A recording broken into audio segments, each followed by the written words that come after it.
अच्छा, एक सवाल है जो अक्सर दिमाग में आता है।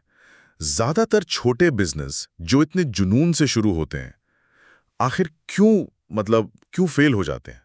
हाँ, और आज हम जिस स्रोत पर बात करें वो कहता है कि इसकी जड़ में एक बहुत बड़ी गलतफहमी है। एक गलतफहमी? जी, जिसे वो एंटरप्रेन्योर का मिथक या ई मिथ कहते हैं। अच्छा, ई मिथ। जी, तो क्या है ये मिथक? मतलब इसके पीछे की मूल धारणा क्या है? मूल धारणा या कहिए एक घातक धारणा ये है कि अगर कोई व्यक्ति किसी तकनीकी काम में माहिर है, जैसे मान लीजिए कोई बहुत अच्छी पाए बनाता है या प्लम्बिंग करता है या कोडिंग करता है। हाँ, अपने काम में एक्सपर्ट है। बिल्कुल, तो वो उस काम से जुड़ा बिजनेस भी उतनी ही आसानी से और सफलतापूर्वक चला सकता है। और शोध कहते हैं कि ये सच नहीं है। ये तो बड़ी अजीब बात है। मतलब ज्यादातर लोग तो यही सोचकर बिजनेस शुरू करते हैं। हाँ, और इसी सोच से शुरू होता है जिसे शोध कहते हैं एंटरप्रेन्योर बनने का दौरा। एंटरप्रेन्योर बनने का दौरा, ये क्या है? ये वो पल है जब एक कुशल तकनीशियन या कारीगर अपने बॉस के लिए काम करते करते अचानक सोचता है, अरे ये काम तो मैं अपने बॉस से 1000 गुना बेहतर जानता हूँ, तो मैं ये खुद क्यों ना करूं। और बस इसी जोश में वो नौकरी छोड़कर अपना बिजनेस शुरू कर देता है। सुनने में तो ये बिल्कुल आजादी की कहानी लगती है, अपना मालिक खुद बनना। पर मुझे लग रहा है कि यहाँ कोई पेंच है। पेंच है और बहुत बड़ा है। होता यह है कि वो आजादी का सपना बहुत जल्द एक बुरे सपने में बदल जाता है। कैसे? स्रोत में सारा की कहानी का एक बहुत अच्छा उदाहरण है। वो पाई बनाने में माहिर थी, लाजवाब पाई बनाती थी। ओके। उसने ऑल अबाउट पाइज नाम से अपनी दुकान खोली। सोचा कि अब वो वही करेगी जिससे उसे प्यार है, पाई बनाना। पर कुछ ही महीनों में उसे पाई बनाने से नफरत हो गई। नफरत? ऐसा क्यों हुआ? वो तो उसका जुनून था। सोचिए जरा, वो सुबह 3 बजे उठती थी, रात 10 बजे तक काम करती थी। पाई बनाना, फिर सफाई करना, ग्राहकों को संभालना, हिसाब किताब रखना। अरे बाप रे, सब कुछ अकेले? हाँ, जो काम उसे पसंद था वो अब एक बोझ बन गया था। और साथ में उसे वो दर्जनों काम भी करने पड़ रहे थे जो वो जानती तक नहीं थी और न ही उसे पसंद थे। तो मतलब सिर्फ एक काम में अच्छा होना काफी नहीं है, बिजनेस चलाने के लिए कुछ और भी चाहिए। बिल्कुल। और यहीं पर स्रोत एक बहुत दिलचस्प बात कहते हैं कि हर बिजनेस मालिक के अंदर असल में 3 अलग-अलग किरदार होते हैं। 3 किरदार? हाँ, एंटरप्रेन्योर, मैनेजर और तकनीशियन। अच्छा, जरा समझाइए इनको। एंटरप्रेन्योर, मैनेजर और तकनीशियन। देखिए, एंटरप्रेन्योर जो है वो भविष्य देखता है, वो दूरदर्शी है, सपने देखता है। मैनेजर वो यथार्थवादी है, वो व्यवस्था बनाता है, योजना बनाता है, चीजों को क्रम में रखता है। ठीक है। और तकनीशियन? तकनीशियन करने वाला है, वो वर्तमान में जीता है। उसका एक ही मंत्र है, अगर कोई काम ठीक से करना है तो खुद करो। और मुझे लगता है ज्यादातर छोटे बिजनेस मालिकों में, जैसे सारा, यही तकनीशियन वाला हिस्सा सबसे ज्यादा होता है। एकदम सही। स्रोत कहते हैं कि एक आम छोटे बिजनेस मालिक में ये संतुलन बिगड़ा होता है। वो 70% तकनीशियन, 20% मैनेजर और सिर्फ 10% एंटरप्रेन्योर होता है। यानी बिजनेस की कमान असल में तकनीशियन के हाथ में होती है। बिल्कुल, और यही सबसे बड़ी समस्या है। पर यह समस्या क्यों है? अगर काम का एक्सपर्ट बिजनेस चला रहा है तो क्वालिटी तो अच्छी होगी। शुरुआत में बिल्कुल, लेकिन जब तकनीशियन बिजनेस चलाता है तो वो बिजनेस कभी बड़ा ही नहीं हो पाता। वो अपनी शैशवावस्था में फंस जाता है। शैशवावस्था मतलब? मालिक और बिजनेस एक ही चीज बन जाते हैं। जैसे जैसे काम बढ़ता है, मालिक सब कुछ खुद संभालने की कोशिश में बिखर जाता है, क्वालिटी गिरने लगती है और अंत में उसे एहसास होता है कि उसका बिजनेस ही उसका नया बॉस बन गया है। वो बॉस जिससे वो भागना चाहता था। उससे भी बुरा बॉस। तो आज की इस पूरी चर्चा का सार क्या है? मुख्य सीख क्या है? मुख्य सीख ये है कि बिजनेस में सफल होने के लिए मालिक को एक तकनीशियन की सोच से बाहर निकलना होगा। उसे सिर्फ काम करने वाले से एक ऐसा सिस्टम बनाने वाले की तरह सोचना होगा जो उसके बिना भी चल सके। एक एंटरप्रेन्योर की तरह सोचना होगा, तकनीशियन की तरह नहीं। बिल्कुल। और यहीं पर स्रोत एक बहुत ही सोचने पर मजबूर करने वाला सवाल छोड़ते हैं। क्या? वो कहते हैं, अगर आपका बिजनेस आप पर निर्भर है तो आप बिजनेस के मालिक नहीं हैं, आप एक नौकरी कर रहे हैं। वाह! और ये दुनिया की सबसे खराब नौकरी है, क्योंकि आप एक ऐसे बॉस के लिए काम कर रहे हैं जो पागल है। खुद के लिए? हाँ, तो सोचने वाली बात यह है कि क्या बिजनेस शुरू करने का असली मकसद एक नौकरी से आजाद होना है या खुद को एक बदतर नौकरी में फंसाना। आज हम छोटे बिजनेस की एक ऐसी स्टेज के बारे में बात करने वाले हैं जिससे लगभग हर फाउंडर गुजरता है, और जहां सच कहूं तो अक्सर सबसे ज्यादा गलतियां होती हैं। ये वो समय है जब आप अकेले सब कुछ करने के बाद पहली बार किसी को काम पर रखते हैं। जो एक बड़ी राहत लगनी चाहिए, वो अक्सर एक नए सिरदर्द में बदल जाती है। हमारे श्रोतों में इसी पर बहुत दिलचस्प बातें हैं। चलिए इसे समझते हैं। बिल्कुल। श्रोत इसे बिजनेस की किशोरावस्था कहते हैं। किशोरावस्था। हाँ, ये वो दौर है जब मालिक, जो असल में एक तकनीशियन है, मदद के लिए किसी को काम पर रखता है। एक मिनट, तकनीशियन, इसका क्या मतलब है? क्या हम किसी आईटी वाले की बात कर रहे हैं? नहीं नहीं, यहाँ तकनीशियन का मतलब है वो इंसान जो अपना काम करने में माहिर है, जैसे एक बेहतरीन शेफ या एक शानदार डिजाइनर। समस्या तब होती है जब वो तकनीशियन बिजनेस का मालिक बन जाता है और सोचता है कि बिजनेस चलाना भी बस उसी काम को बार बार करते रहना है। स्रोत में हैरी नाम के एक बुककीपर का उदाहरण भी है, जिसे ऐसे ही एक मालिक ने काम पे रखा था। हाँ, और शुरुआत में तो मालिक को लगा होगा कि जिंदगी कितनी आसान हो गई, अब कोई और है जो वो बोरिंग हिसाब किताब संभालेगा। शुरू में बिल्कुल ऐसा ही लगता है, लेकिन स्रोत बताते हैं कि ये आजादी जल्दी ही एक बड़ी गलती में बदल जाती है। मालिक काम सौंपने के बजाय उस काम से पूरी तरह से पीछा छुड़ा लेता है। वो हैरी पर सब कुछ छोड़कर खुद उन कामों में लग जाता है जो उसे पसंद है। तो मतलब मालिक को लग रहा है कि उसने काम सौंप दिया, पर असल में वो बस जिम्मेदारी से भाग रहा है। हाँ, और स्रोत इसके लिए एक बहुत अच्छा शब्द इस्तेमाल करते हैं, मैनेजमेंट बाय एब्डिकेशन। एब्डिकेशन मतलब आप मैनेजर नहीं हैं, आप बस मैदान छोड़ के भाग गए हैं। बिल्कुल। और फिर समस्याएं शुरू होती हैं। कैसी समस्याएं? ग्राहकों की शिकायतें, बैंक से ओवरड्राफ्ट का नोटिस, सप्लायर के साथ गड़बड़ी। और तब मालिक को एहसास होता होगा कि कोई भी उसके जितनी परवाह नहीं करता। सही पकड़ा। तो वो वापस आकर सब कुछ अपने हाथ में ले लेता है। हाँ, हर किसी के काम में दखल देने लगता है। हाँ, वो वापस अपने तकनीशियन के कंफर्ट जोन में चला जाता है। ये वो सीमा है जहां तक वो अकेले सब कुछ संभाल सकता है। लेकिन बिजनेस तो बढ़ रहा है, और जब कारोबार इस सीमा को पार करता है तो स्रोत 3 बहुत ही मुश्किल रास्ते बताते हैं। अच्छा, वो क्या है? पहला है फिर से छोटा हो जाना। मालिक इतना थक जाता है कि वो सबको निकालकर वापस अकेले काम करने लगता है। मतलब वो बिजनेस का नहीं, बस अपनी नौकरी का मालिक बनकर रह जाता है। बिल्कुल। दूसरा रास्ता है गोइंग फॉर ब्रोक। मतलब बहुत तेजी से बढ़ना और अपने ही बोझ तले दबकर खत्म हो जाना। हाँ, जैसा कई टेक कंपनियां करती हैं। और तीसरा? तीसरा शायद सबसे दुखद है, किशोरावस्था में जीवित रहना। इसमें बिजनेस बस किसी तरह घिसटता रहता है। मालिक हर दिन जूझता है, हर दिन आग बुझाता है, और आखिर में बिजनेस नहीं बल्कि वो खुद टूट जाता है। वाह, ये तो बहुत ही निराशाजनक तस्वीर है। ऐसा लगता है कि तीनों ही रास्ते एक तरह से नाकामी की ओर ले जाते हैं। तो क्या इससे बचने का कोई रास्ता है ही नहीं? क्या स्रोत कोई बेहतर तरीका भी सुझाते हैं? हाँ, एक बेहतर तरीका है, और वो है उद्यमी परिप्रेक्ष्य अपनाना, एंटरप्रेन्योरियल पर्सपेक्टिव। यहाँ आईबीएम के संस्थापक टॉम वॉटसन का एक बहुत ही शानदार किस्सा है। वॉटसन ने कहा था कि उन्होंने पहले दिन से ही ये सोच लिया था कि उनकी कंपनी जब पूरी तरह बन जाएगी तो वो कैसी दिखेगी, और फिर उन्होंने शुरुआत से ही उस भविष्य की महान कंपनी की तरह काम करना शुरू कर दिया। ये तो सोचने का बिल्कुल ही अलग तरीका है। तो एक तकनीशियन और एक उद्यमी के नजरिए में मुख्य अंतर क्या हुआ? बहुत बड़ा अंतर है।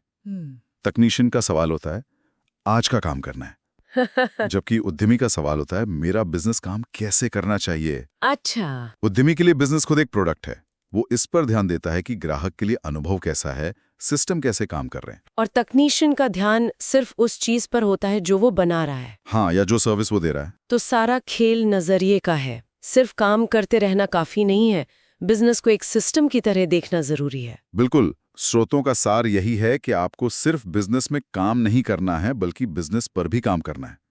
ये सिर्फ काम करने के बारे में नहीं है, बल्कि एक ऐसा सिस्टम बनाने के बारे में है जो आपके बिना भी बेहतरीन तरीके से चल सके। असल आजादी वही है। और श्रोताओं के सोचने के लिए एक विचार छोड़ जाती हूँ।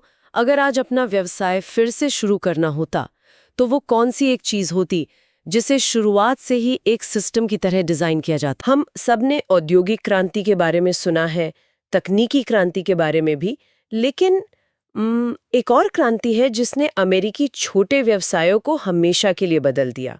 उसे कहते हैं टर्नकी क्रांति। हाँ, और इसकी कहानी बहुत दिलचस्प है। कहानी शुरू होती है 1952 में, जब रे क्रॉक नाम के एक सेल्समैन ने कैलिफोर्निया में मैकडॉनल्ड्स भाइयों का एक छोटा सा हैमबर्गर स्टैंड देखा। और उन्होंने जो देखा वो एक तरह से चमत्कार जैसा था। एक स्विस घड़ी की तरह काम कर रहा था वो स्टैंड, है ना? बिल्कुल, मतलब हैमबर्गर बहुत तेजी से बन रहे थे और हर बार बिल्कुल एक जैसे। और कमाल की बात ये थी कि हाई स्कूल के बच्चे भी उसे आराम से चला रहे थे। रे क्रॉक को तुरंत समझ आ गया कि ये सिर्फ एक हैमबर्गर की दुकान नहीं है, ये एक मनी मशीन है। अच्छा, तो मतलब असली प्रोडक्ट हैमबर्गर था ही नहीं, बल्कि वो पूरा सिस्टम था। एग्जैक्टली। यहीं से बिजनेस फॉर्मेट फ्रेंचाइज का जन्म हुआ। रे क्रॉक हैमबर्गर नहीं बेच रहे थे, वो पूरा मैकडॉनल्ड्स बिजनेस सिस्टम बेच रहे थे। ये तो सोचने का पूरा नजरिया ही बदल देता है। हाँ, देखिए, बिजनेस का असली उत्पाद वो नहीं है जो वो बेचता है, बल्कि ये है कि वो कैसे बेचता है। और इसी वजह से जहां 80% छोटे बिजनेस फेल हो जाते हैं, वहीं बिजनेस फॉर्मेट फ्रेंचाइज की सफलता दर 75% है। तो फिर ये सिस्टम काम कैसे करता था? इसका राज क्या था? इसका राज था फ्रेंचाइज प्रोटोटाइप के आइडिया में। प्रोटोटाइप? हाँ, रे क्रॉक ने अपने व्यवसाय में काम करने के बजाय अपने व्यवसाय पर काम किया। उन्होंने मैकडॉनल्ड्स को एक ऐसे प्रोटोटाइप की तरह देखा जिसे हजारों बार कॉपी किया जा सके। मतलब एक ऐसा मॉडल बनाना जो लोगों पर नहीं बल्कि प्रोसेस पर निर्भर हो। बिल्कुल, इसीलिए उन्होंने हर छोटी से छोटी चीज को मतलब स्टैंडर्डाइज कर दिया। जैसे फ्रेंच फ्राइज को नरम होने से बचाने के लिए वार्मिंग बिन में 7 मिनट से ज्यादा नहीं रखा जाता था। 7 मिनट? हाँ, और हैमबर्गर पैटी को 10 मिनट के अंदर ग्रिल से हटा दिया जाता था ताकि वो सूखे नहीं। यहाँ तक कि अचार रखने का भी एक तय पैटर्न था। तो बहुत बर्बादी जैसा लगता है। शुरू में ये बर्बादी लग सकती है, हाँ, लेकिन रे क्रॉक ने यह समझा कि ग्राहक के भरोसे की कीमत कुछ फ्राइज से कहीं ज्यादा है। अच्छा? वो असल में अनुभव की स्थिरता बेच रहे थे। ग्राहक को पता था कि उसे हर मैकडॉनल्ड्स में वही स्वाद मिलेगा। इसी भरोसे के लिए ये छोटी सी कीमत थी। तो जो फ्रैंचाइजी लेता था उसे हैमबर्गर बनाना नहीं सिखाते थे? नहीं, उसे हैमबर्गर यूनिवर्सिटी में वो सिस्टम चलाना सिखाया जाता था जो हैमबर्गर बनाता है। ये तो कमाल का है, लेकिन अगर कोई छोटा बिजनेस मालिक इस तरीके को अपनाना चाहे तो उसे क्या करना होगा? ये बहुत अच्छा सवाल है। तो पहला नियम है कि ग्राहकों, कर्मचारियों, सबको लगातार उम्मीद से बेहतर वैल्यू दें। ये तो समझ आता है, लेकिन एक नियम थोड़ा अजीब है कि मॉडल को सबसे कम स्किल वाले लोग भी चला सकें। हाँ, ये सुनने में अजीब लगता है, पर इसका मतलब ये नहीं कि लोग महत्वपूर्ण नहीं हैं। तो फिर? इसका मतलब ये है कि आपका सिस्टम इतना शानदार होना चाहिए कि साधारण लोग भी असाधारण नतीजे दे सकें। सिस्टम को इतना मजबूत बनाना है कि गलतियों की गुंजाइश कम हो। अच्छा, तो सिस्टम ही हीरो है। बिल्कुल। एक और जरूरी नियम है ग्राहक को हर बार एक जैसा अनुभव देना। अनुभव की स्थिरता? हाँ, एक नाई का उदाहरण है। वो बाल बहुत अच्छे काटता था, पर हर विजिट पर उसका मूड अलग होता। कभी बहुत बातूनी, कभी एकदम चुप। तो एक ग्राहक ने वहां जाना ही बंद कर दिया। इसलिए नहीं कि बाल अच्छे नहीं कटे, बल्कि इसलिए कि उसे पता नहीं होता था कि आज का अनुभव कैसा होगा। तो इन सारी बातों का सार ये है कि अपने बिजनेस को अपनी जिंदगी का हिस्सा मत मानो। सही कहा। उसे खुद से अलग एक चीज की तरह देखो। मतलब बिजनेस का उद्देश्य आपकी जिंदगी को बेहतर बनाना है, न कि आपकी जिंदगी का उद्देश्य बिजनेस चलाना। बिल्कुल। और जब ये सोच बदलती है तो फिर कुछ बहुत जरूरी सवाल सामने आते हैं। जैसे कोई ये कैसे सुनिश्चित कर सकता है कि उसका व्यवसाय उसके बिना भी चले? कोई अपने व्यवसाय का मालिक होकर भी उससे आजाद कैसे रह सकता है? इन स्रोतों के अनुसार समस्या बिजनेस में नहीं है, बल्कि मालिक की सोच में है। जब तक वो सोच नहीं बदलती, तब तक कुछ भी नहीं बदलेगा। अक्सर ऐसा होता है कि छोटे बिजनेस मालिक अपने ही बिजनेस में फंसकर रह जाते हैं। मतलब वो बिजनेस के लिए काम नहीं करते, बल्कि बिजनेस ही उन पर हावी हो जाता है। बिल्कुल। आज हमारे हाथ जो किताब का एक हिस्सा लगा है, वो इसी प्रॉब्लम का एक बहुत ही दिलचस्प सॉल्यूशन बताता है। हाँ, और वो कहता है कि एक कामयाब बिजनेस बनाने का एक पूरा प्रोसेस होता है। एक प्रोसेस जी। और ये प्रोसेस बेसिकली 3 हिस्सों में बटा है। इनोवेशन, क्वांटिफिकेशन और ऑर्केस्ट्रेशन। Innovation, quantification, orchestration. लेकिन ये सिर्फ बिजनेस चलाने की टेक्निक्स नहीं है। इनका असली मकसद कुछ और ही है, जिस पर हम आगे बात करेंगे। अच्छा, तो फिर चलिए सबसे पहले इनोवेशन को ही पकड़ते हैं। इसका असल में मतलब क्या है? क्योंकि जब हम इनोवेशन सोचते हैं तो दिमाग में बड़ी बड़ी फैंसी टेक्नोलॉजी आती है। सही बात है, लेकिन ये सोर्स कहता है कि इनोवेशन बहुत छोटी चीजों से शुरू होता है, और अक्सर उन चीजों से जिनका आपके प्रोडक्ट से सीधा लेना देना भी नहीं होता। प्रोडक्ट से लेना देना नहीं मतलब उसे बेचा कैसे जा रहा है, उस प्रोसेस में इनोवेशन। सोर्स में एक बहुत ही बेहतरीन उदाहरण है। बताइए। एक स्टोर ने अपने सेल्स पर्सन को सिखाया कि जब कोई ग्राहक अंदर आए तो ये पूछने के बजाय कि मैं आपकी क्या मदद कर सकता हूँ, हाँ, जो सब पूछते हैं, उसकी जगह ये पूछें क्या आप यहाँ पहले आए हैं। अरे वाह, मतलब सिर्फ एक सवाल बदल दिया तो इससे क्या हुआ? बिक्री में 10 से 16% की सीधी बढ़त हुई। सच में? हाँ, क्योंकि दूसरा सवाल एक बातचीत शुरू करता है, जबकि पहला सवाल तो अक्सर नहीं, मैं तो बस देख रहा हूँ, पर खत्म हो जाता है। कमाल है। एक और छोटा सा उदाहरण है सेल्स पर्सन के कपड़ों का रंग। एक एक्सपेरिमेंट में पता चला कि नीले सूट पहनने वालों ने भूरे सूट वालों से ज्यादा बिक्री की। ये तो बहुत ही दिलचस्प है। मतलब मार्केटिंग का बजट बढ़ाने के बजाय बस अपने सेल्समैन के कपड़ों का रंग बदल कर भी नतीजा मिल सकता है। एग्जैक्टली। ये तो बहुत से छोटे बिजनेस के लिए बड़ी राहत की बात है। लेकिन एक सवाल है, ये एक बार का तुक्का भी तो हो सकता है ना? हमें कैसे पता चलेगा कि ये सच में काम कर रहा है? बहुत अच्छा सवाल है, और यहीं पर हमारा दूसरा पिलर मतलब दूसरा स्तंभ आता है, क्वांटिफिकेशन। क्वांटिफिकेशन यानी हर चीज को संख्याओं में मापना। अगर आप नाप नहीं रहे हैं तो आप सिर्फ अंदाजा लगा रहे हैं। अच्छा, कितने लोग स्टोर में आए, उनमें से कितनों ने कुछ खरीदा, नीले सूट से बिक्री असल में कितनी बढ़ी। हर इनोवेशन को नंबरों की कसौटी पर परखना बहुत जरूरी है। तो अगर मैं इन दोनों को जोड़कर देखूं, इनोवेशन यानी कुछ नया ट्राई करो, क्वांटिफिकेशन यानी नापो कि वो काम कर रहा है या नहीं, तो ये तो एक तरह का साइंटिफिक तरीका हो गया बिजनेस चलाने का। बिल्कुल। कुछ सब ये साबित हो जाए कि हाँ, कोई चीज काम कर रही है, तब अगला कदम क्या है? अगला कदम है ऑर्केस्ट्रेशन। ऑर्केस्ट्रेशन। इसका सीधा सा मतलब है जो काम करता है उसे सिस्टम का हिस्सा बना दो। वो अब आपकी मर्जी पर नहीं होना चाहिए। अगर नीला सूट काम करता है तो उसे ड्रेस कोड में शामिल कर दो। ओके। अगर एक खास सवाल पूछना काम करता है तो उसे ट्रेनिंग मैनुअल का हिस्सा बना दो। लेकिन क्या इससे काम बहुत रोबोटिक और बोरिंग नहीं हो जाएगा? अगर हर कोई एक ही स्क्रिप्ट बोलेगा तो कस्टमर को वो बनावटी नहीं लगेगा? ये एक बहुत आम चिंता है, पर ऑर्केस्ट्रेशन का मतलब भावनाओं को खत्म करना नहीं है।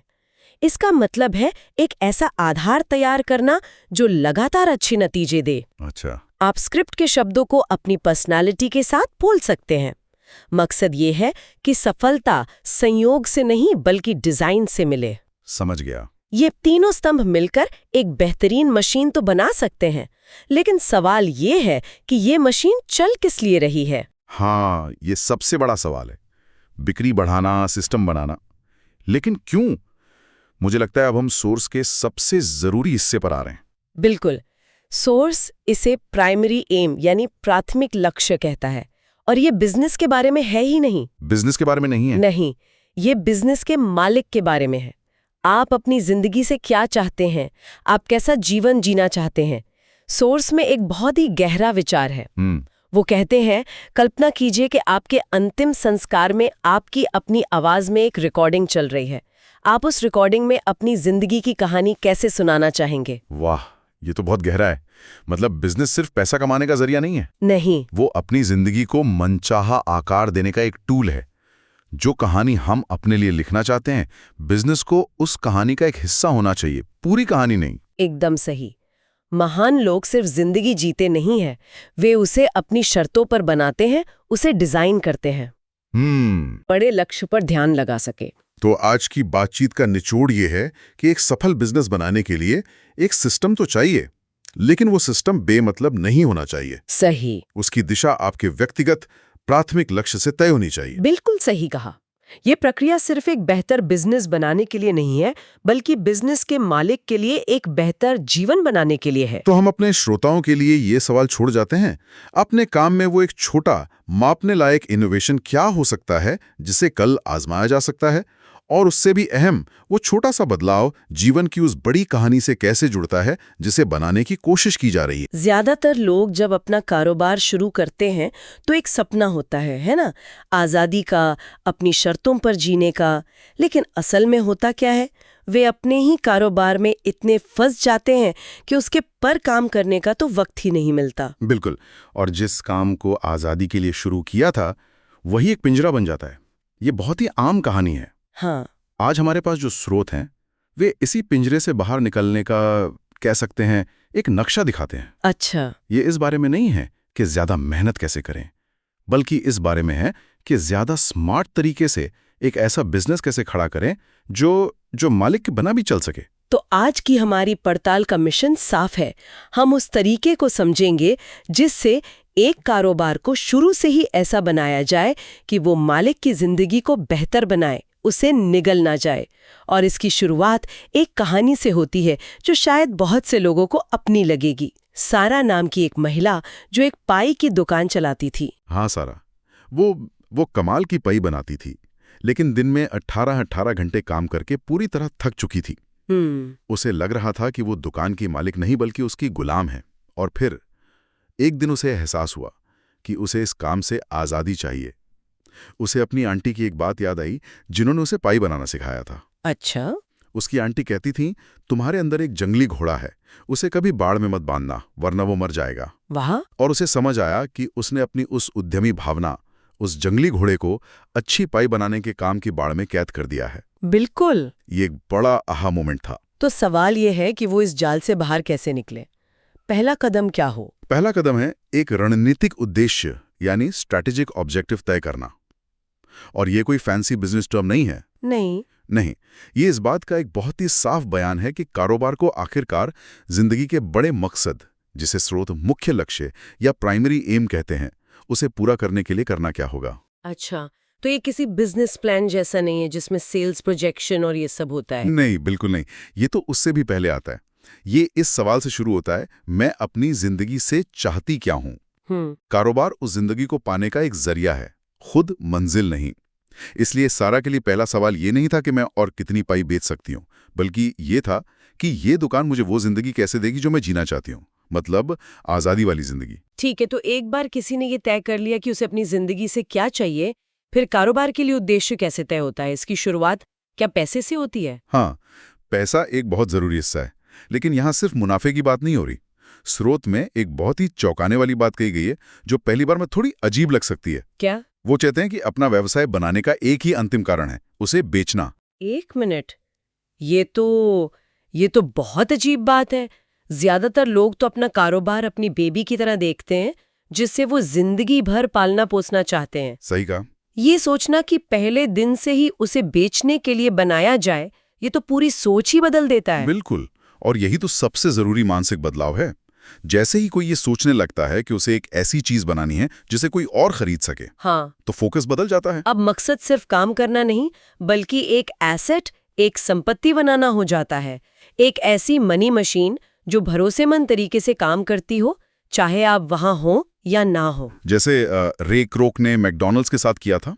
ठीक वही, उन्होंने बर्गर बनाने का काम नहीं बल्कि बर्गर बनाने का सिस्टम बेचा। समझ गई। तो ये आपको एक तकनीशियन से एक उद्यमी बनाता है। तो सारा को ये सोचना होगा कि ऑल अबाउट पाइस को एक दिन कितने में बेचना है। और ये जानने के बाद अगला सवाल क्या होगा, ये लक्ष्यों को पूरा कर भी सकता है? और इसका जवाब खोजने के लिए आपको अपने ग्राहक को समझना होगा। आपको खुद से पूछना होगा, क्या मेरा व्यवसाय उपभोक्ताओं के एक बड़े समूह की किसी गहरी हताशा या जरूरत को दूर कर रहा है? लेकिन यहाँ एक सवाल है, हताशा या जरूरत तो समझ आती है, जैसे किसी को भूख लगे तो उससे खाना चाहिए, पर लग्जरी या इच्छा पर बने कारोबार का क्या? जैसे किसी को शनेल का परफ्यूम खरीदना है, तो इसमें कौन सी हताशा दूर हो रही है? बहुत अच्छा सवाल है। और यहीं पर स्रोत कमोडिटी और प्रोडक्ट के बीच एक शानदार फर्क बताता है। अच्छा। कमोडिटी वो चीज है जिसे ग्राहक घर ले जाता है, जैसे परफ्यूम की बोतल। लेकिन प्रोडक्ट वो एहसास है जिसे ग्राहक महसूस करता है। रेवलॉन के संस्थापक चार्ल्स रेवसन ने कहा था, फैक्ट्री में हम कॉस्मेटिक्स बनाते हैं, लेकिन स्टोर में हम उम्मीद बेचते हैं। वाह, हम उम्मीद बेचते हैं, ये तो जबरदस्त है। लोग चीज नहीं, एहसास खरीद रहे हैं। मुझे शनेल का एक विज्ञापन याद है जिसमें परफ्यूम की बोतल शायद ही दिखती है, बस एक जादुई सा माहौल होता है और आखिर में लिखा आता है, शेयर द फैंटेसी। बिल्कुल, वो कल्पना बेच रहे हैं। हाँ। और यही साइकोग्राफिक्स है। डेमोग्राफिक्स आपको बताता है कि आपका ग्राहक कौन है, उसकी उम्र, आय वगैरह। लेकिन साइकोग्राफिक्स बताता है कि वो खरीदता क्यों है, उसकी भावनात्मक जरूरतें क्या हैं। एक सफल व्यवसाय इन दोनों को समझता है। तो सारा के लिए सवाल यह है, क्या लोग सिर्फ पाई खरीद रहे हैं या कुछ और? तो सारा ने इसी सोच के साथ अपने कारोबार के लिए एक नया विजन बनाया। उसने सिर्फ पाई बेचने के बारे में नहीं सोचा। हाँ, उसने ऑल अबाउट पाइस के लिए 7 साल का एक पूरा विजन तैयार किया।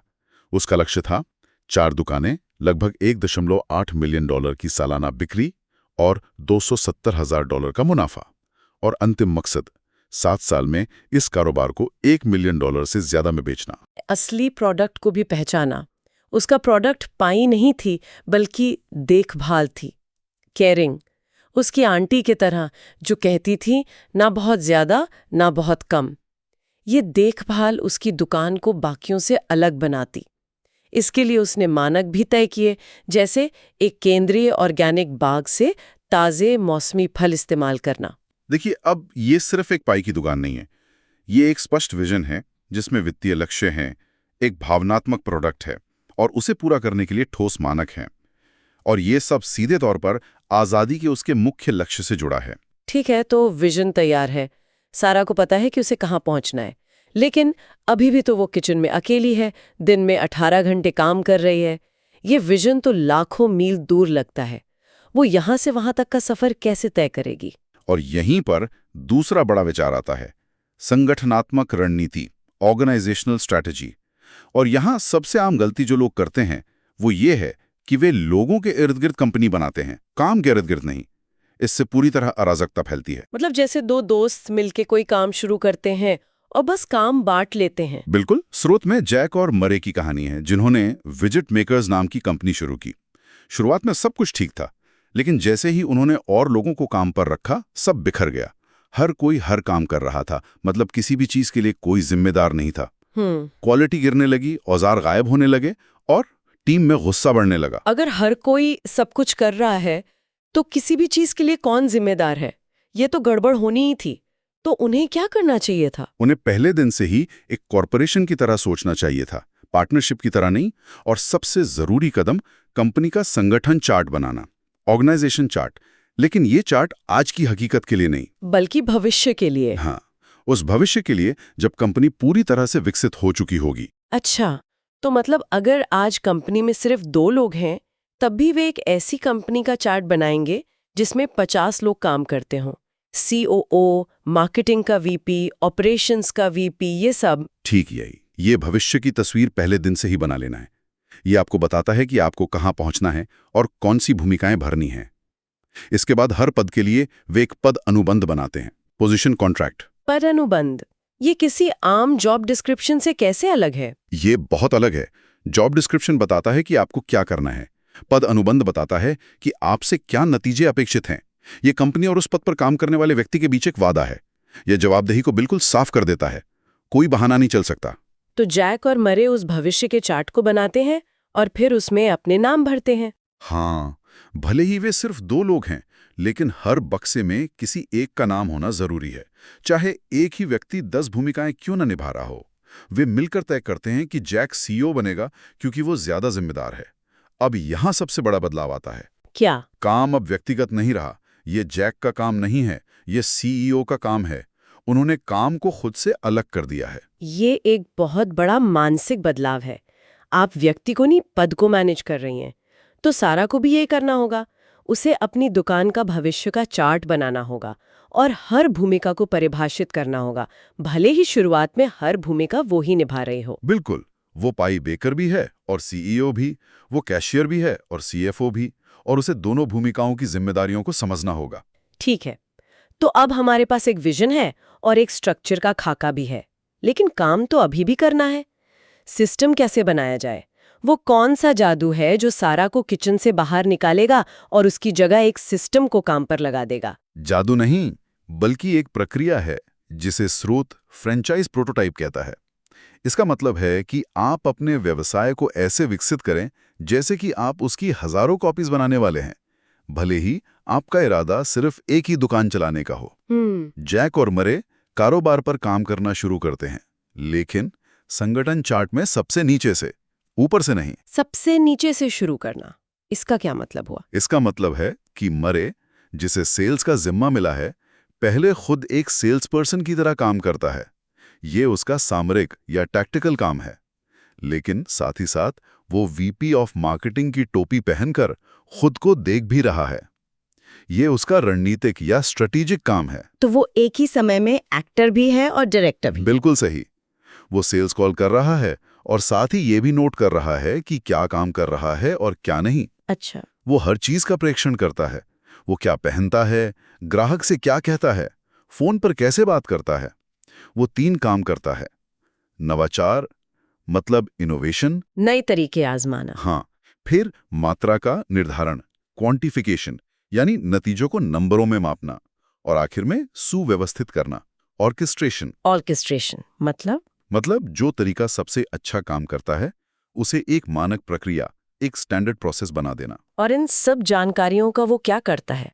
वो इसे एक सेल्स ऑपरेशंस मैनुअल में लिखता है। ये एक प्लेबुक है। इसमें फोन उठाने से लेकर शिकायतों को संभालने तक की सटीक स्क्रिप्ट्स होती हैं।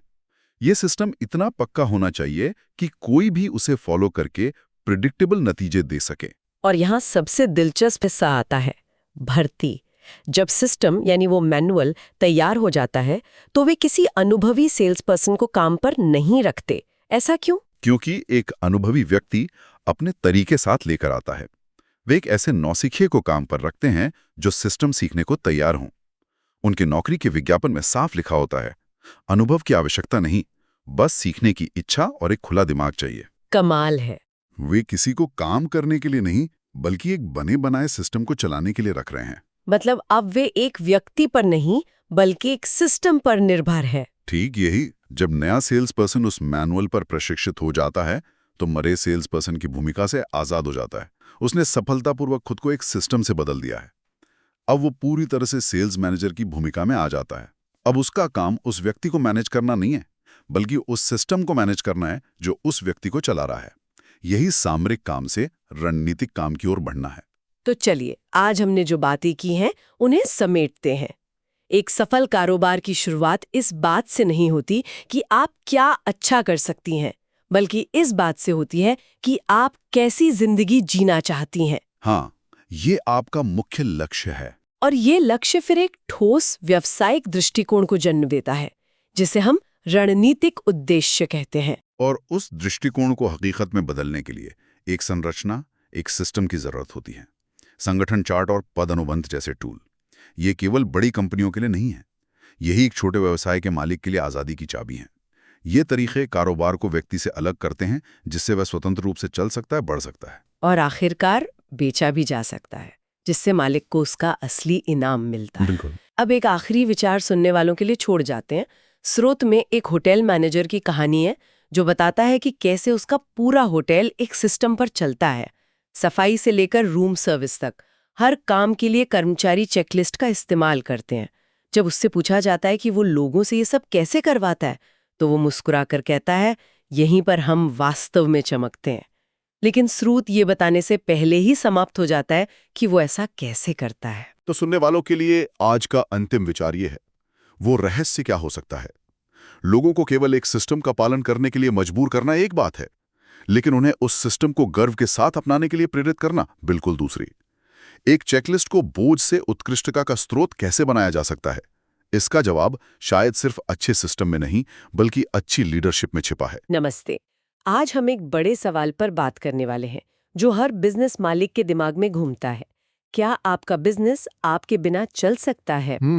हमारे पास जो सामग्री है वो कहती है कि अगर आप सिर्फ काम कर रही हैं तो जवाब है नहीं। लेकिन अगर आप एक सिस्टम बना रही हैं तो कहानी पूरी तरह से बदल सकती है। बिल्कुल। और ये सिर्फ बिजनेस के चलने या न चलने की बात नहीं है, ये उससे कहीं ज्यादा गहरा सवाल उठाता है। क्या होगा अगर आपका बिजनेस सिर्फ मुनाफा कमाने की मशीन ना हो? क्या हो अगर वो एक ऐसी जगह हो जहां लोग सिर्फ नौकरी करने नहीं, बल्कि एक उद्देश्य पूरा करने आते हों? अच्छा। एक ऐसा सिस्टम जो लोगों को वो मायने और जुड़ाव दे जो शायद उन्हें कहीं और नहीं मिलता। ठीक है, तो चलिए इसी से शुरू करते हैं। बिजनेस मालिकों की सबसे आम शिकायत होती है, मैं अपने लोगों से वो कैसे करवाऊं जो मैं चाहती हूं। ये सवाल शायद हर मैनेजर ने कभी ना कभी सोचा ही होगा। लेकिन इस सामग्री का जवाब थोड़ा चौंकाने वाला है। ये कहती है, आप नहीं करवा सकते। यही इसका सबसे, आप कह सकते हैं, क्रांतिकारी विचार है। आप किसी से जबरदस्ती कुछ नहीं करवा सकते, कम से कम लंबे समय तक तो बिल्कुल नहीं। लेकिन आप एक ऐसा माहौल, एक ऐसा खेल बना सकते हैं जहां वो खुद उसे करना चाहें। एक खेल? हाँ, स्रोत में एक होटल मैनेजर का बहुत अच्छा उदाहरण है। उसका बॉस उसे और बाकी टीम को सिर्फ कर्मचारी नहीं समझता था, बल्कि उन्हें गंभीरता से लेता था। उसके बॉस के लिए होटल सिर्फ एक इमारत नहीं थी, बल्कि उसके अपने मूल्यों को जीने का एक तरीका था। एक मिनट, ये बात थोड़ी उलझाने वाली है। बॉस उसे गंभीरता से ले रहा था, लेकिन फिर आप कह रहे हैं कि काम एक खेल था। गंभीरता और खेल, ये तो दो बिल्कुल अलग-अलग चीजें लगती हैं। बहुत अच्छा सवाल है। यहाँ खेल का मतलब बचपना नहीं है। यहाँ खेल का मतलब है एक ऐसी दुनिया बनाना जिसके अपने नियम हों, अपना एक मकसद हो और जीतने के तरीके हों। अच्छा। बॉस ने मैनेजर को नौकरी पर नहीं रखा था। उसने उसे एक ऐसा खेल खेलने के लिए चुना था जिसका नाम था दुनिया का सबसे बेहतरीन छोटा होटल चलाना। ये मकसद ही उस खेल का आधार था। अच्छा, तो काम उस खेल का एक हिस्सा बन जाता है, न कि खेल काम को मजेदार बनाने का एक तरीका। बिल्कुल। जैसे सेल्स टीम के लिए सिर्फ टारगेट देना काम है, लेकिन एक ऐसा सिस्टम बनाना जहां टॉप परफॉर्मर को पहचान मिले, जहां टीमें एक दूसरे से सीखें, वो खेल है। सही पकड़ा आपने। और उस खेल को खेलने के लिए सेल्स अपने आप हो जाती है। आपने बिल्कुल सही समझा, और इसीलिए इस खेल का पहला नियम सुनने में उल्टा लगता है। खेल हमेशा काम से पहले आता है। मतलब? यानी आप पहले ये तय नहीं करते कि लोगों को क्या करना है, बल्कि ये तय करते हैं कि आप एक ऐसा माहौल कैसे बनाएंगे जहां भी जीतना चाहें। फिर उस माहौल में करने के लिए काम खुद ब खुद तय हो जाता है। और शायद इसीलिए दूसरा नियम इतना जरूरी है कि ऐसा खेल कभी न बनाएं जिसे आप खुद खेलने को तैयार ना हो। हाँ, अगर लीडर ही उस खेल को लेकर उत्साहित नहीं है, तो टीम उसे सिर्फ एक और कॉर्पोरेट नौटंकी समझेगी। बिल्कुल। प्रामाणिकता के बिना कोई खेल नहीं चल सकता। और तीसरा नियम भी इसी से जुड़ा है कि खेल कभी खत्म नहीं होना चाहिए। हाँ, खेल में जीतने के तरीके होने चाहिए, लेकिन खेल कभी खत्म नहीं होना चाहिए। इसका मतलब है कि बड़ी जीत के बजाय छोटी छोटी लगातार जीतें ज्यादा मायने रखती हैं। ये लोगों को ऊर्जा देती हैं। हाँ, और खेल को जिंदा रखती हैं। तो यह कोई एक बार का इवेंट नहीं है, बल्कि एक लगातार चलने वाली प्रक्रिया है। इसी से जुड़ा एक और नियम है कि समय समय पर तरीके बदलो, रणनीति नहीं। सही। मतलब आपका मूल मकसद वही रहता है, लेकिन उसे हासिल करने के तरीके बदलते रहते हैं ताकि नयापन बना रहे। हाँ, और क्योंकि इंसान भूल जाता है, इसलिए एक और नियम है, लोगों को खेल की याद दिलाते रहो। बार बार बताना पड़ता है कि हम ये सब क्यों कर रहे हैं, हमारा बड़ा मकसद क्या है। और ये सब सिर्फ तर्कों पर नहीं चल सकता। नहीं, इसे भावनात्मक रूप से भी लोगों से जोड़ना होगा। और हाँ, कभी कभी थोड़ा मजेदार भी होना चाहिए। ये सब मिलकर एक ऐसा ढांचा बनाते हैं जहां काम बोझ नहीं, बल्कि खुद को साबित करने का एक मौका बन जाता है। और जब कर्मचारी उस खेल को अपना लेते हैं, तो उनकी ऊर्जा, उनका व्यवहार बिल्कुल अलग होता है।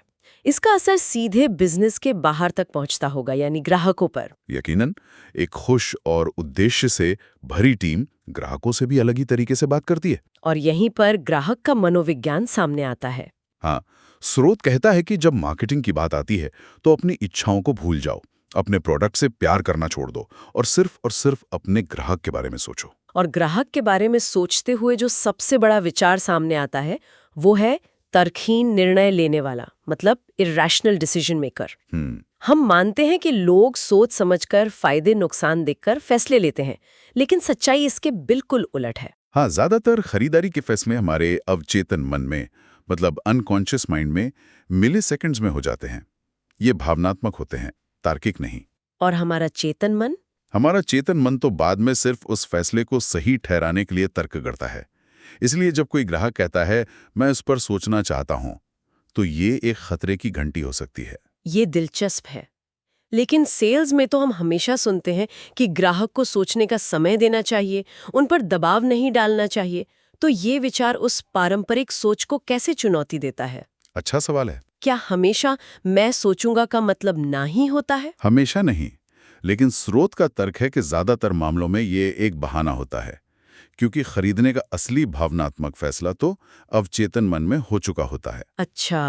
अगर ग्राहक का अवचेतन मन हाँ कह चुका है, तो वो सोचने का समय नहीं मांगेगा। सोचने का समय मांगना अक्सर चेतन मन का तरीका है उस ना को सही ठहराने का, जिसे अवचेतन मन पहले ही कह चुका है। तो अगर ग्राहक खुद नहीं जानता कि उसे असल में क्या चाहिए, तो एक बिजनेस के तौर पर हम ये कैसे पता लगाएं? इसका जवाब मार्केटिंग के 2 स्तंभों में छिपा है। पहला है डेमोग्राफिक्स। मतलब ग्राहक कौन है, उसकी उम्र, लिंग, आय, वो कहाँ रहता है।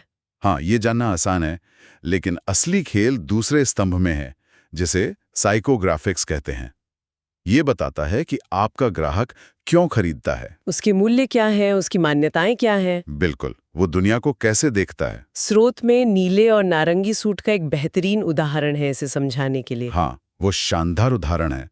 कल्पना कीजिए, एक व्यक्ति गहरे नीले रंग का अच्छी तरह सिला हुआ सूट पहनकर आता है। हमारा अवचेतन मन तुरंत कुछ शब्द जोड़ता है। भरोसेमंद, प्रोफेशनल, सफल। अब कल्पना कीजिए कि वही व्यक्ति एक महंगे चमकीले नारंगी रंग के सूट में आता है। हमारा अवचेतन मन तुरंत एक अलग कहानी करता है। शायद रचनात्मक या शायद दिखावा करने वाला। हाँ, शायद कम भरोसेमंद। व्यक्ति वही है, लेकिन सूट के रंग ने हमारे अवचेतन मन की धारणा को पूरी तरह बदल दिया। तो बात व्यक्ति की नहीं, बल्कि हमारे मन में पहले से मौजूद धारणाओं की है। इसका मतलब बिजनेस का मंत्र ये नहीं है कि एक जरूरत ढूंढो और उसे पूरा करो, बल्कि ये है कि एक महसूस की गई जरूरत ढूंढो और उसे पूरा करो। क्योंकि असलियत वो नहीं है जो है, बल्कि वो है जो ग्राहक को महसूस होती है। बिल्कुल सही, और यही साइकोग्राफिक्स की ताकत है।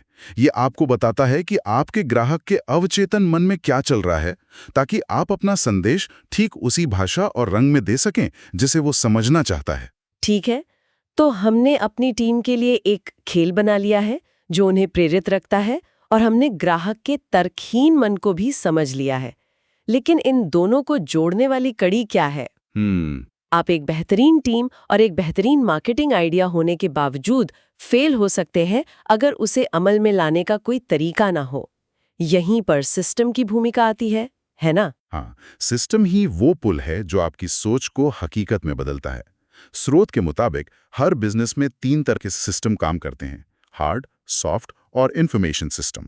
चलिए हार्ड सिस्टम से शुरू करते हैं। ये क्या होते हैं? हार्ड सिस्टम निर्जीव चीजें हैं। आपके ऑफिस का फर्नीचर, आपके कंप्यूटर, आपके स्टोर की दीवारों का रंग, ये वो भौतिक चीजें हैं जो आपके बिजनेस का अनुभव तय करती हैं। अच्छा। स्रोत में प्रिवेंट अ स्मच सिस्टम का एक मजेदार उदाहरण है। हाँ, वो जिसमें व्हाइट बोर्ड से दीवारों पर नीली स्याही के दाग लग जाते थे। बिल्कुल। उस ऑफिस में सब परेशान थे। उन्होंने मीटिंग्स की, मेमो लिखे, लोगों को चेतावनी दी, लेकिन कुछ नहीं बदला। लोग भूल जाते थे। आखिरकार उन्होंने एक हार्ड सिस्टम बनाया। उन्होंने व्हाइट बोर्ड के चारों ओर एक पारदर्शी प्लास्टिक का कॉलर लगा दिया। अब अगर मार्कर बोर्ड से बाहर भी जाता तो स्याही दीवार के बजाय उस प्लास्टिक पर लगती। समस्या हमेशा के लिए हल हो गई। तो एक अच्छे हार्ड सिस्टम की खासियत ये है कि वो किसी की आदत बदलने की कोशिश किए बिना ही समस्या को सुलझा देता है। सही। ये इंसानी बर्ताव पर निर्भर नहीं करता। शानदार। अब सॉफ्ट सिस्टम की बात करते हैं। ये हार्ड सिस्टम से कैसे अलग है? सॉफ्ट सिस्टम जीवित चीजें या विचार हैं। ये लोग हैं और लोगों द्वारा किए जाने वाले काम हैं। जैसे बेचने की प्रक्रिया? हाँ, या किसी ग्राहक की शिकायत को संभालने का तरीका। ये स्क्रिप्ट, सेल्स पिच या आपके बिजनेस की कार्यप्रणाली हो सकती है। स्रोत में पावर पॉइंट सेलिंग सिस्टम का वर्णन है। मुझे ये थोड़ा अजीब लगा।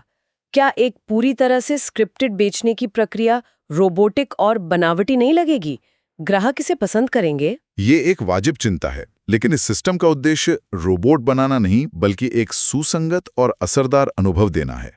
ये सिस्टम 3 हिस्सों में बटा है। ओके। पहला, अपॉइंटमेंट प्रेजेंटेशन। इसका एकमात्र मकसद मीटिंग तय करना है, कुछ बेचना नहीं। दूसरा, नीड्स एनालिसिस प्रेजेंटेशन। यहाँ आप सिर्फ सवाल पूछते हैं, ग्राहक की समस्याओं को गहराई से समझते हैं और अपनी विश्वसनीयता बनाते हैं। बिल्कुल। और तीसरा है सॉल्यूशंस प्रेजेंटेशन। और स्रोत कहता है कि अगर पहले 2 चरण सही से किए गए हैं तो इस तीसरे चरण में बिक्री लगभग तय हो जाती है। सही कहा। यहाँ बेचना असल में किसी रिश्ते की शुरुआत करने जैसा है, उसे क्लोज करने जैसा नहीं। बिल्कुल। यह सिस्टम सेल्स पर्सन को यह याद दिलाता है कि बेचने का मतलब अपनी बात कहना नहीं, बल्कि ग्राहक की बात सुनना है। और तीसरा सिस्टम है इंफॉर्मेशन सिस्टम। यह इन दोनों हार्ड और सॉफ्ट सिस्टम के बीच की बातचीत को मापता है।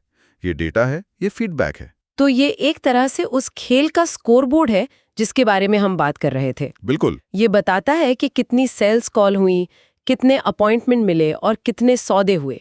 एकदम सही। यह आपको अनुमान लगाने की जगह ठोस जानकारी देता है। यह आपको बताता है कि आपका कौन सा सिस्टम काम कर रहा है और कहाँ सुधार की जरूरत है। बिना इंफॉर्मेशन सिस्टम के आप अंधेरे में तीर चला रहे हैं। तो हमारे पास ये 3 बड़े विचार हैं। लोगों के लिए एक खेल, ग्राहकों के लिए मनोविज्ञान और इन सबको चलाने के लिए 3 तरह के सिस्टम। लेकिन ये अभी भी अलग-अलग टुकड़ों की तरह लग रहा है। इन सबको एक साथ कैसे लाया जाए? और यही इस पूरी चर्चा का सार है। ये अलग-अलग टुकड़े नहीं हैं। एक महान बिजनेस इन सबको मिलाकर एक एकीकृत मतलब एक इंटीग्रेटेड सिस्टम बनाता है। अच्छा। स्रोत में ऑल अबाउट पाइज नाम की दुकान का जो उदाहरण है वो इसे बेहतरीन तरीके से समझाता है।